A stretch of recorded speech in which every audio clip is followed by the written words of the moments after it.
Terima kasih sahabat Merah Putih masih bersama kami dalam program talk show Bincang Edukatif Untak TV.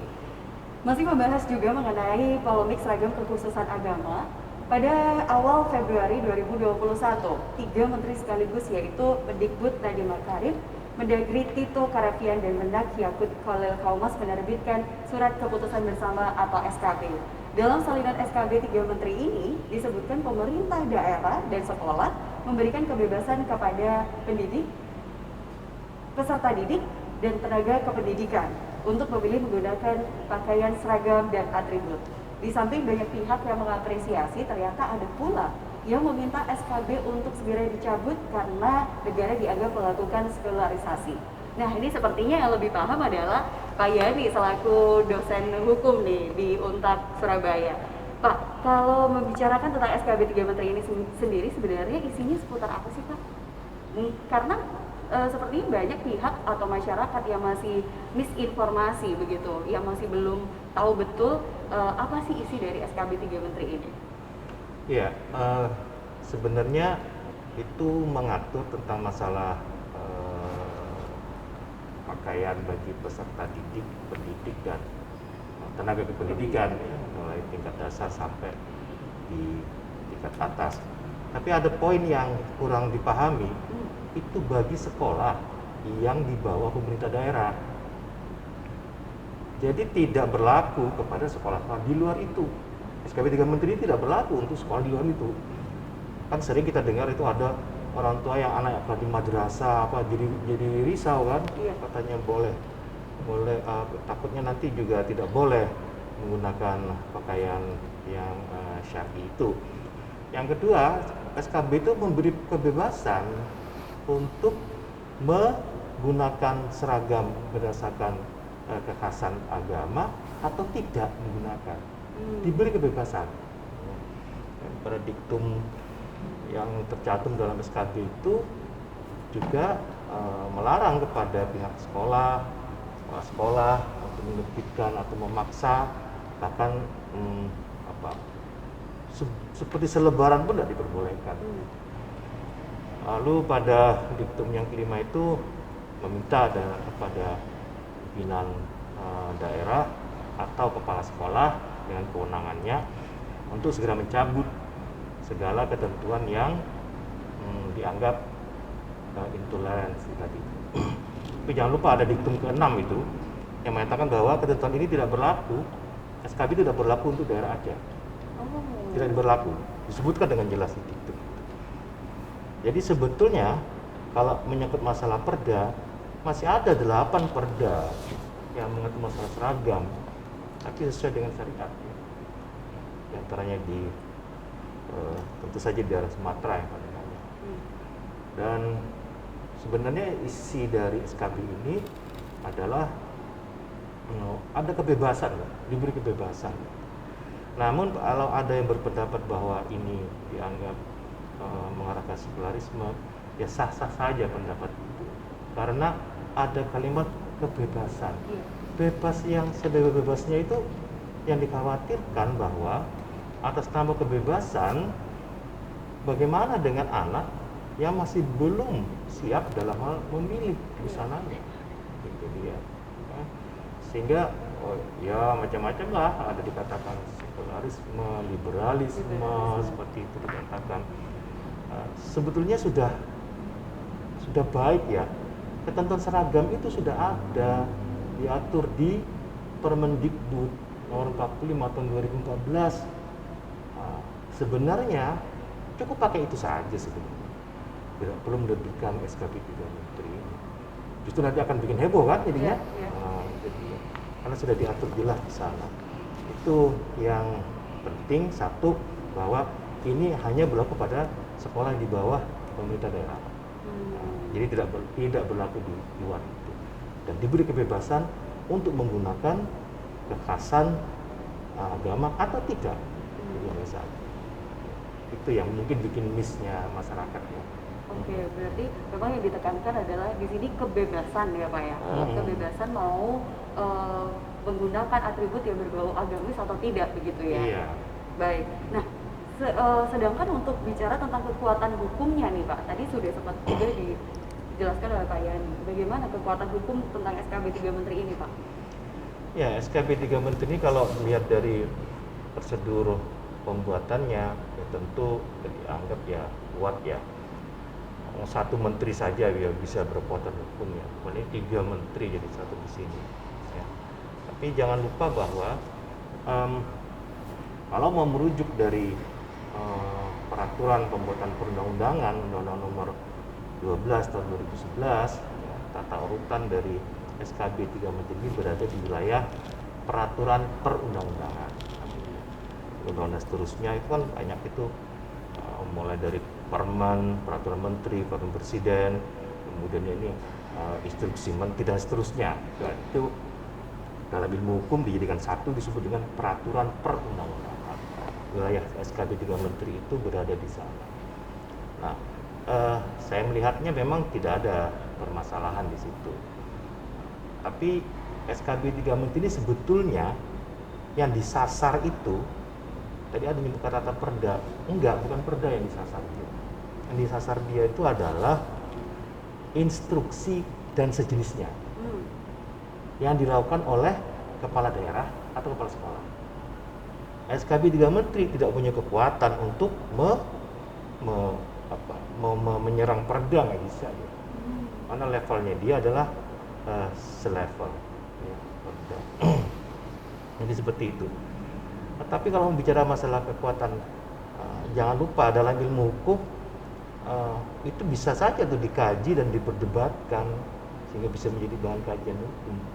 Jadi dikatakan bahwa bila dalam pemikiran SKB ini dianggap mengarah pada sekularisme karena telah memberi kebebasan yang sangat penuh kepada peserta didik, pendidik, dan tenaga pendidikan, lalu anggapan itu menjadi pintu masuk sekularisme, bisa saja kalau itu nanti bila mau dibenturkan dengan undang-undang lebih tinggi, yaitu undang-undang tentang Sisdiknas, Sistem Pendidikan Nasional tahun 2003, masuk di pasal 3-nya itu kan unsur religiusitas sangat dikedepankan.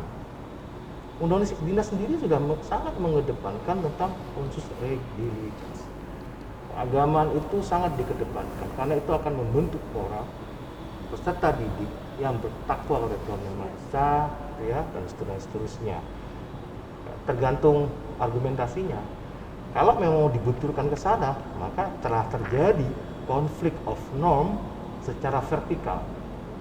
Karena dia bertentangan dengan undang-undang di atasnya. SKB ini bertentangan dengan undang-undang Sisdiknas. Maka dia konflik of norm secara vertikal. Ya, tergantung nanti argumentasinya. Kalau saya melihatnya kalau mereka mau ngambil itu, ya dibenturkan pasal 3 undang-undang Sisdiknas. Ya. Ini wilayahnya anak-anak hukum nanti. Ini kesempatan menjadi skripsinya mereka nanti. Yang kedua, bisa nanti dianggap sebagai konflik of norm secara horizontal. Kenapa? Sudah ada Permendikbud tahun 2014, nomor 45 tahun 2015, itu sudah mengatur seragam. Seragam itu diatur dalam 3. Satu, busana nasional. Ini seragam nasional ya, seragam nasional itu yang dipakai. Yang kedua, seragam kekhasan daerah. Ini dipakai pada hari tertentu. Yang ketiga itu jelas disebutnya kekhasan busana muslimah. Jelas-jelas bunyinya muslimah itu jelas disebutkan di sana.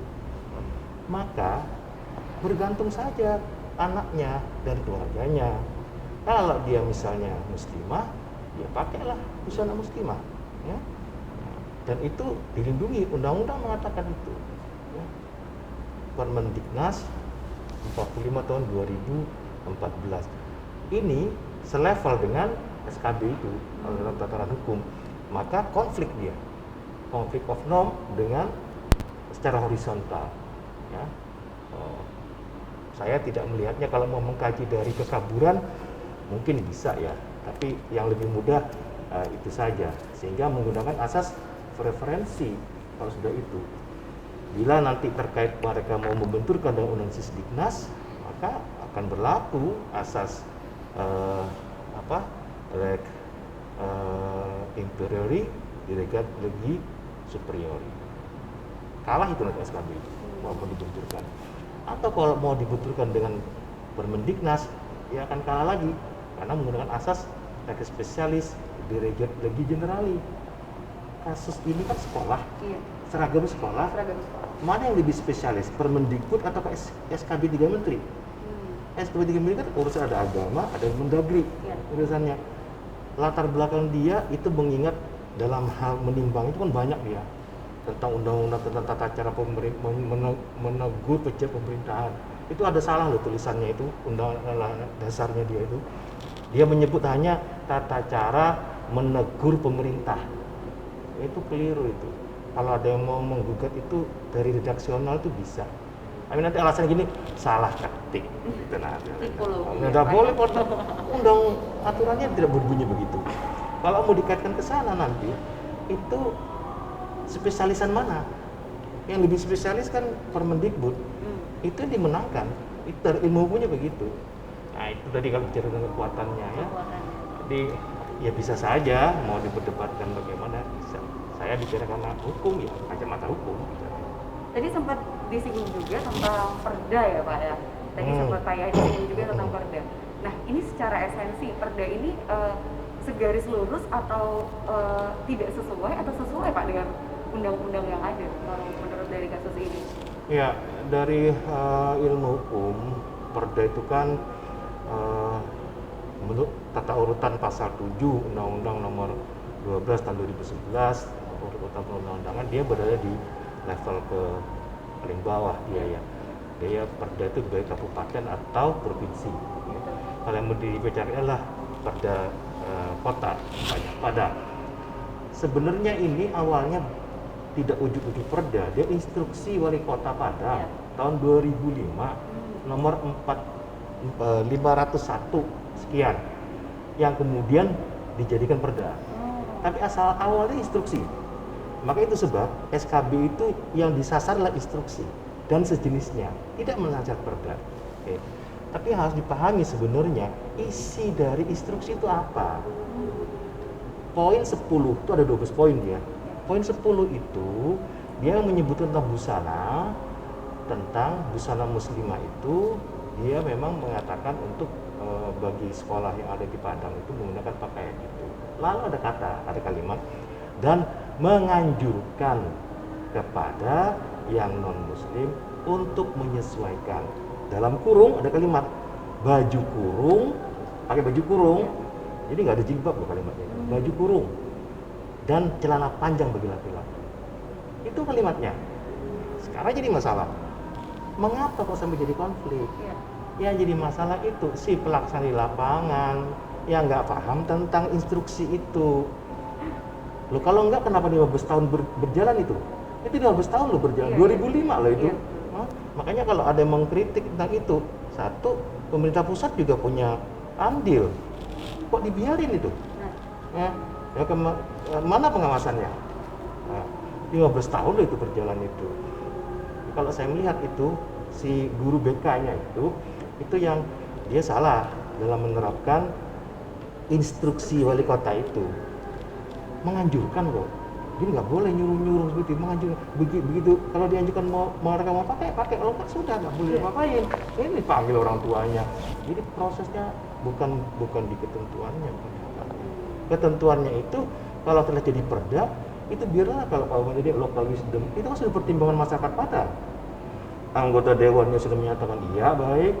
Eksekutifnya wali kota telah mempunyai suatu inisiatif untuk itu dirapatkan, dibicarakan, mereka iya betul baik, udah ya sudah kita harus menghormati ketentuan itu sebenarnya demikian. Oke, berarti untuk SKB 3 Menteri tadi kalau Pak Yani bilang ini antara kuat dan tidak kuat juga ya Pak kalau dibandingkan dengan undang-undang yang sudah ada begitu ya. Nah, apakah SKB 3 Menteri ini sudah cukup menjamin agar kasus serupa tidak terulang atau bagaimana? Atau masih belum bisa menjamin, Pak? Ini kan memang terkesan reaksioner kan? Muncul tidak lama setelah peristiwa SMK Padang itu. Ya, sebenarnya kasus intoleransi itu tidak hanya sekedar masalah orang disuruh pakai jilbab, tapi juga siswa yang dilarang menggunakan jilbab ya juga itu maksudnya intoleransinya banyak di daerah tertentu. Kalau menggunakan cara itu sebenarnya menjadi eh, kurang kuat ya, karena harus ada instrumen atau sistem di sekolah itu supaya mau melaksanakan hal-hal yang sifatnya toleran. Ya. Salah satunya itu adalah memasukkan poin itu dalam akreditasi. Sekolah itu kan takutnya kalau akreditasi, udah kalau dosen itu kan takutnya tadi gitu. Masukkan di situ. Yang ada di akreditasi itu adalah isinya adalah fasilitas, sarana prasarana, angkanya, dan masalah sikap toleransi itu kecil. Kalau itu dimasukkan, itu kan ada poin-poinnya banyak itu. Yeah. Tanyain bagaimana guru, bagaimana udah. Kalau itu, insya Allah akan bisa jalan. Sebab karena itu dikontrol setiap semester atau setiap tahun akan diperiksa terus sama pengawas sama lembaga literasi. Sekolah kan takut kalau dia nggak melaksanakan itu. Jadi kalau sifatnya himbauan, toleransi apa begini, itu dalam tataran bukan praksis, di praksisnya langsung supaya mereka mau ini. Ya, itu kira-kira yang menurut saya kalau mau bilang efektif dan lebih masuk sekolah itu mau menerapkan, salah satu caranya pakai instrumen itu. Dalam akreditasi itu tadi ya Pak? Masukkan itu di materi referensi. Betul. Berarti kalau boleh disimpulkan ini dari awal pertanyaan tadi Pak, berarti SKB 3 Menteri ini yang membuat akhirnya masyarakat misinformasi adalah masih belum mengetahui betul kalau ternyata ada poin di situ tuh memberikan kebebasan begitu ya Pak ya? Iya, bebas pakai Ya. atau tidak pakai. Dan seragam pun juga tadi sempat Pak Yani sebutkan ada seragam nasional, ada seragam yang dia kekhasan daerah, dan muslimah pun juga sudah tertulis juga Di ya. Permendikbud. Di Kemendikbud. Oke, baik. Dan untuk menanyakan apakah SKB 3 Menteri ini kuat atau tidak, kalau menurut saya kayak 50-50 ya Pak, antara kuat atau tidak kalau dibandingkan dengan undang-undang yang lainnya. Ya, kalau bicara kuat kan kuat aja karena dia sudah sesuai dengan peraturan perundang-undangan nomor 12 tahun 2011 sudah kuat saja. Tapi saya katakan dalam tataran kajian ilmu hukum normatif, Betul. itu bisa disoal, itu bisa diperdebatkan, itu bisa jadi garapan anak-anak hukum untuk skripsi, untuk tesis, itu bisa. Lebih diteliti lebih dalam lagi ya Pak iya, ya. karena kalau mau dibenturkan itu tadi ada konflik of norm secara vertikal, bisa konflik of norm secara horizontal. Dan tips juga terakhir dari Pak Yani tadi untuk menjamin SKB 3 Menteri atau tidak terulang lagi begitu, ini ada tips yaitu memberikan instrumen dalam akreditasi untuk sikap toleransi ya Pak ya. Ya, betul. itu lebih praktis ya. Lebih praktis. Bisa, Dan efektif ya Pak ya. Ya, kira-kira begitu. Nah, terlepas dari berbagai pro dan kontra atas terbitnya SKB 3 Menteri, adakah tindakan-tindakan kecil begitu dari berbagai pihak yang bisa mengurangi atau bahkan mencegah terulangnya kasus ini kembali? Pertanyaan ini akan terjawab pada segmen selanjutnya, jangan kemana-mana.